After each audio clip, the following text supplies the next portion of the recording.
Hello and welcome. अगला question है हमारे पास, what are the sources of Hindu law. Answer हम स्टार्ट करेंगे इंट्रोडक्शन से।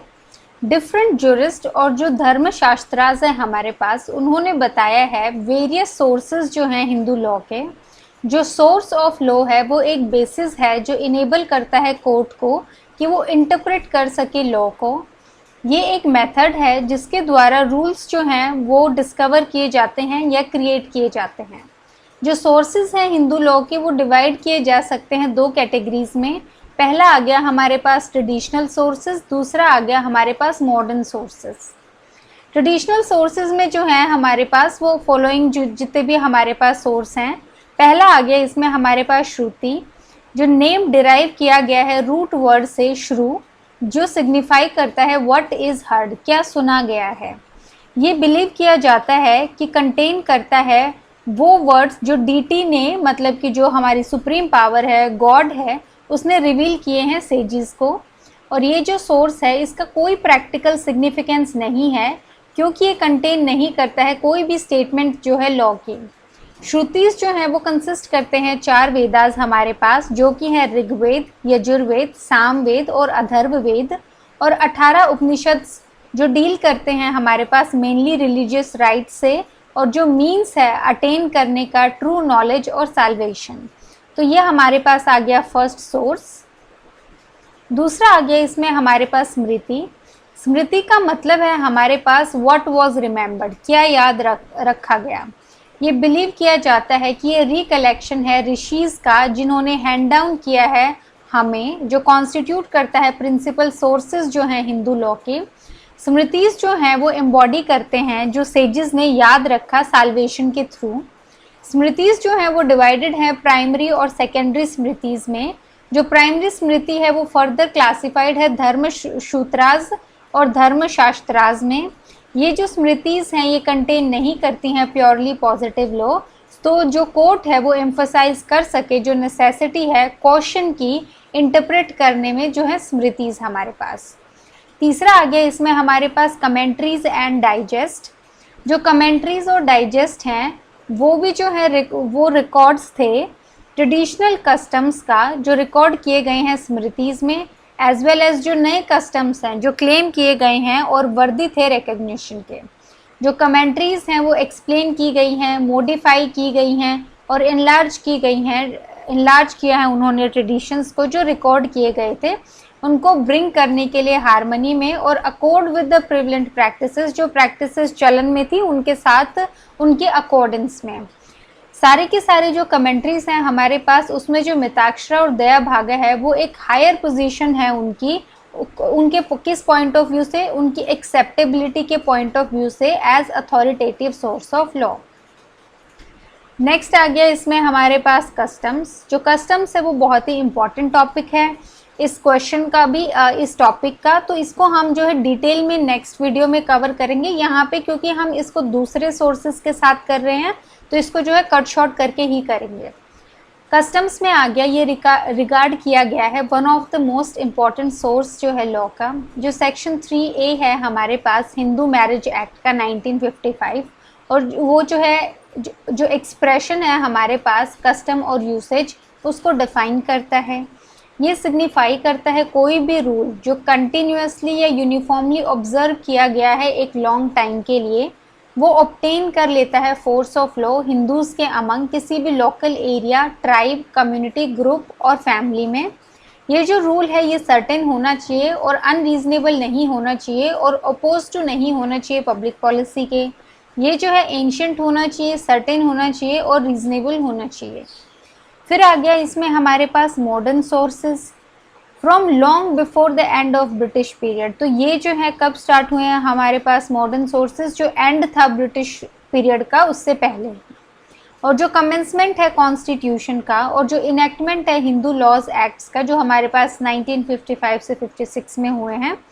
तो इन सब को देखते हुए ये जो फॉलोइंग पैरामाउंट सोर्सेज हैं हमारे पास लॉ के। पहला आ गया हमारे पास जुडिशियल प्रेसिडेंट। एक प्रेसिडेंट जो है वो एक सोर्स ऑफ लॉ भी है, और जो कोर्ट है वो बाउंड है उसको फॉलो करने के लिए। जो जुडिशियल डिसीजंस हैं उन्होंने मॉडिफाई किया है और सप्लीमेंट किया है जो हमारे पास प्योर हिंदू लॉ है उसको। और ये जो हैं अमर्ज हुए हैं as important source of present Hindu law. जो प्रेजेंट हिंदू लॉ है वो यहीं से जो है अमर्ज हुआ है।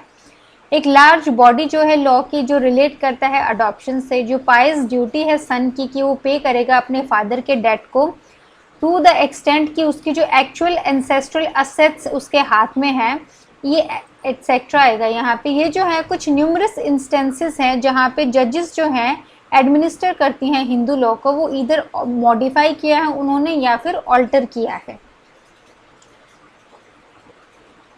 नेक्स्ट आ गया इसमें हमारे पास लेजिस्लेशन में आ गया ये जो सोर्स है हमारे पास, इसने प्ले किया है एक सिग्निफिकेंट रोल हिंदू लॉ के डेवलपमेंट में।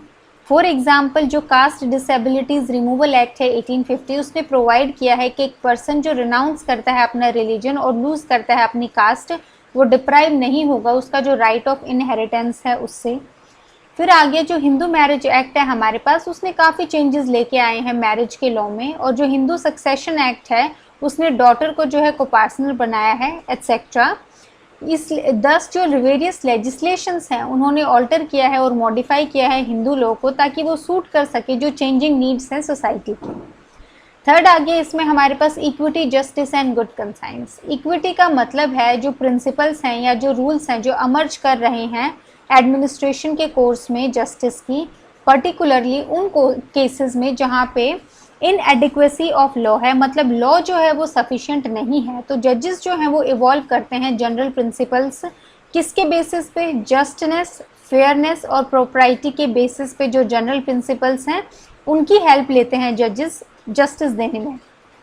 केस लॉ आगे इसमें हमारे पास गुरुनाथ वर्सेस कमलाबाई 1951। इसमें जो कोर्ट है उसने ऑब्जर्व किया है कि अगर हिंदू लॉ का कोई भी रूल की एब्सेंस है तो जो कोर्ट्स हैं उनके पास अथॉरिटी है डिसाइड करने की केसेस किन प्रिंसिपल्स पे, प्रिंसिपल्स ऑफ जस्टिस, इक्विटी और गुड कंसाइंस, अनलेस ऐसा करने में जो डिसीजन है वो रिपग्नेंट होगा या इनकंसिस्टेंट होगा किसी भी डॉक्ट्राइन या थियोरी की जो हिंदू लॉ की। तो ये हमारे पास एक्सेप्शन है यहाँ पे। बाकी जो है इन प्रिंसिपल्स जो है जस्टिस, इक्विटी और गुड कंसाइंस के, इनके बेसिस पे भी जो है कोर्ट जो है वो डिसीजंस दे सकते हैं। इस क्वेश्चन में 2-3 बातें ध्यान रखने वाली हैं। पहला ये कि हमने 15 और 20 मार्कर के हिसाब से किया है। अगर ये जो क्वेश्चन है ये प्योरली थ्योरेटिकल बेस्ड क्वेश्चन है, इसमें अगर आपकी स्टेट में बैरक भी प्रोवाइड की जाती है तब भी आप ये क्वेश्चन जो है अटेम्प्ट नहीं कर पाएंगे जब तक आपके पास जो ब्लूप्रिंट नहीं तैयार है इस चीज़ का। तो आप जो है वो क्या कर सकते हैं, इनके जो हेडिंग्स हैं हमारे पास जैसे equity, justice, good conscience, legislation, आप जो है हेडिंग्स याद कर सकते हैं और उनके अंदर का जो मटेरियल है वो आपको वर्ड टू वर्ड याद नहीं करना है, आपको सिर्फ उसका जिस्ट समझना है। तो जिस्ट समझने के बाद आप जो है हेडिंग्स के बाद 2-2 लाइनें उनके बारे में लिख सकते हैं। जैसे मैंने अभी इस क्वेश्चन में जो एक्सप्लेन किया है वो लगभग काफ़ी लॉन्ग पैराग्राफ्स हैं, बट आपको इतना लिखने की ज़रूरत नहीं है। और टू बी प्रैक्टिकल आपको एग्ज़ाम में इतना याद भी नहीं रहता है हर एक चीज़ वर्ड टू वर्ड। तो आप जो है समझ लीजिए इस पैराग्राफ को, इसमें से कीवर्ड्स उठाएं और फिर जाके अपनी लैंग्वेज में लिखते हैं जो भी हेडिंग आपने लिखी है उसके सामने। बाकी अगर ये क्वेश्चन आपका 5 to 10 मार्क्स में आता है तो आप जो है क्या कर सकते हैं, आप जो है इसमें एक टेबल भी बना सकते हैं। स्पेशली 5 मार्क्स में आप ये कर सकते हैं कि आप सोर्स ऑफ हिंदू लॉ करके ट्रेडिशनल सोर्सेज, मॉडर्न सोर्सेज और इनके नीचे जो है जो इनकी सब हेडिंग्स हैं वो लिख के और 2-2 लाइन जो है इन्हीं के नीचे लिख सकते हैं। ये 5 मार्क्स में ये जो चार्ट है आपके लिए इनफ होगा। हालांकि अगर 10, 15 और 20 मार्क्स में आता है तो आपको प्रॉपरली पैराग्राफ फॉर्म में जो है ये लिखना है। बाकी ये क्वेश्चन जो है ज़्यादा समझाने वाला या याद करने वाला इसमें कुछ नहीं है, सिर्फ हेडिंग्स याद रखिए, अंदर का जिस्ट समझ के और उसको अपनी भाषा में आप लिख सकते हैं। बाकी इस क्वेश्चन में जो है हमने सब कुछ इंक्लूड कर लिया है। So thank you.